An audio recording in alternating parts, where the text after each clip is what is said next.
तुकाराम मुंढे हे त्यांच्या धडक आणि कडक प्रशासकीय कारवाईसाठी ओळखले जातात. अन्न आणि औषध प्रशासन FDA आयुक्त पदाची धुरा सांभाळल्यापासून त्यांनी मुंबई, पुणे आणि राज्यभरामध्ये हॉटेल, रेस्टॉरंट तसेच मोठ्या ब्रँडच्या विरोधात आरोग्यास घातक आणि अस्वच्छतेच्या मुद्द्यावर अनेक धडक कारवाया केलेल्या आहेत. अन्न आणि औषध प्रशासनासह FDA विविध पदांवर त्यांनी केलेल्या प्रमुख कारवाया खालीलप्रमाणे पाहूयात. मुंबई आणि नवी नामांकित हॉटेल उदाहरणार्थ जनता हॉटेल राधे तसेच खारघरमधील कॉलेज कॅन्टीनच्या स्वयंपाकघरामध्ये अस्वच्छता, उंदीर आणि झुरळे आढळल्यामुळे परवाने निलंबित केले.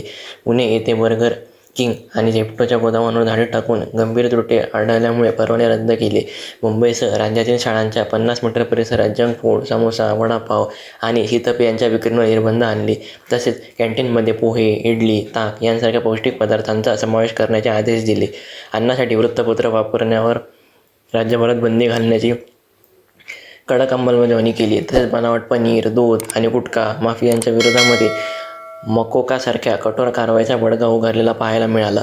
महाराष्ट्रामध्ये बंदी असलेल्या पान मसाला ब्रँडच्या जाहिरात प्रकरणी सेलिब्रिटी अभिनेत्यांना नोटीस बजावण्यात आली.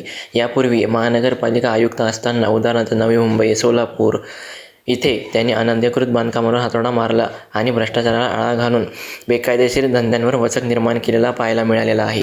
त्यांनी 2 महिन्यात 1100 हॉटेलला छापे मारले आणि तसेच चालत असणारा गैरव्यवहारही थांबवला आणि जनतेसमोर देखील आणला. 3 महिन्यांमध्ये 162 हॉटेलांचे परवाने मुंढे यांनी तात्काळ रद्द केलेले आहेत. मुंढेंसारख्या प्रशासकीय अधिकारी सगळ्या देशभरामध्ये असले तर कुठलेच हॉटेलमध्ये गैरप्रकार घडणार नाहीत हे नक्की. या सगळ्यांमधून तुकाराम मुंढेंसारख्या अधिकाऱ्याची संपूर्ण देशाला गरज आहे हे आपल्याला स्पष्ट होतं.